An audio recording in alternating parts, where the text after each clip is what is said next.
All right, welcome back to summarizing 40 studies that change psychology. Right now, we're on part 3, which is going to be study 11 through 15.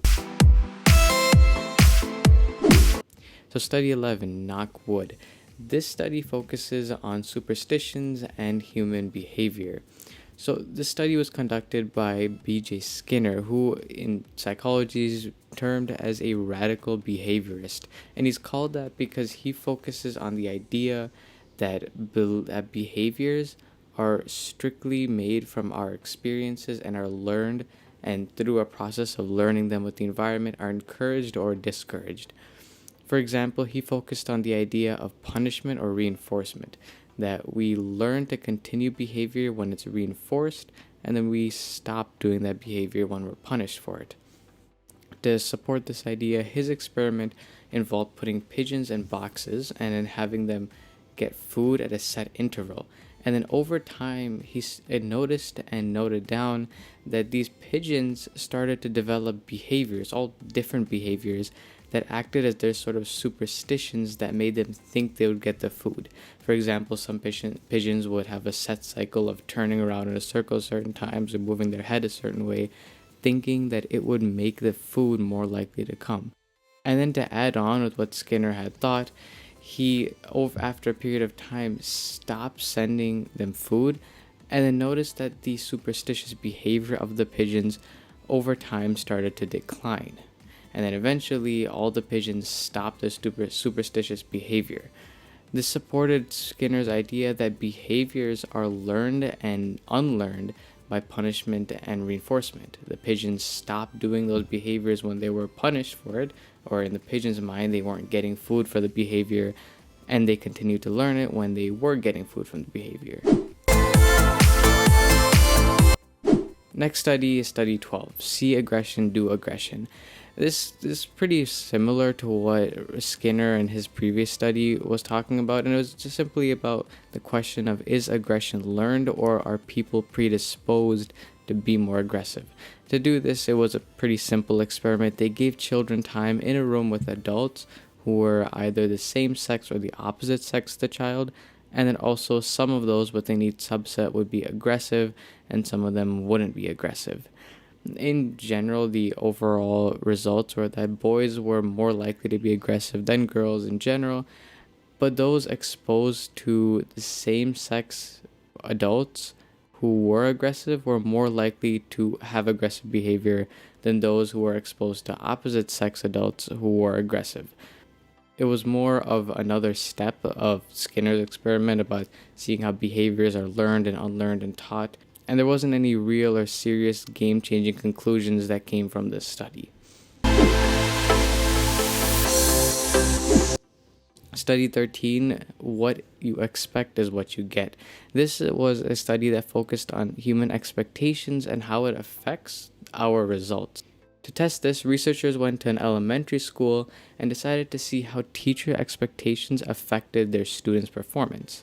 The way they did this is that when they gave the teachers the roster of the students, they also did was that they made students take random tests that didn't really correlate to anything, but when they gave the teachers the scores of the test, they told them it was some sort of a Harvard student testing that would determine if the student is likely to bloom in the coming year. And so the teachers, they saw the scores of the scores of the test and saw which students were supposedly more likely to bloom in the next year. What the teachers then had, it was an expectation that some students would do better in the coming year than average. At the end of the year, the researchers came back and looked at student performances and also observed the teachers' behaviors with the students. And at first, surprisingly, the students who had been reported to be better in the coming year actually did perform better. The students had better grades and better overall performance.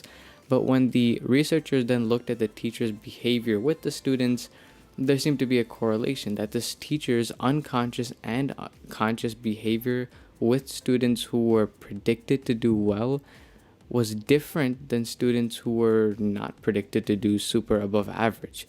They were just unconscious things about how the teachers would interact with them, whether it be just the basic behavior or the attention they gave them or the responses to questions and et cetera, et cetera. All these different things were slightly different with these expected above average students than normal students.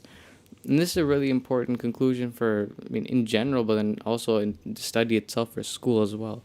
When teachers expect certain students to do better, they act differently with them. So if teachers expect other students to do poorly, those students are already at a disadvantage because the teacher expects them to be bad.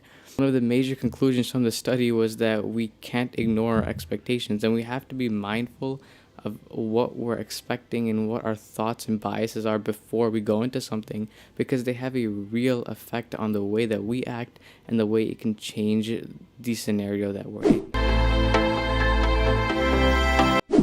Study 14. Just how are you intelligent? This is a pretty straightforward study. It's not that complicated in what it did.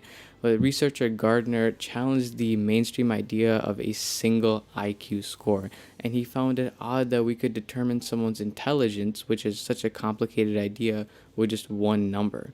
Instead, he argued that there are multiple types of intelligence, and currently under Gardner's score, there are 8 different types of intelligence.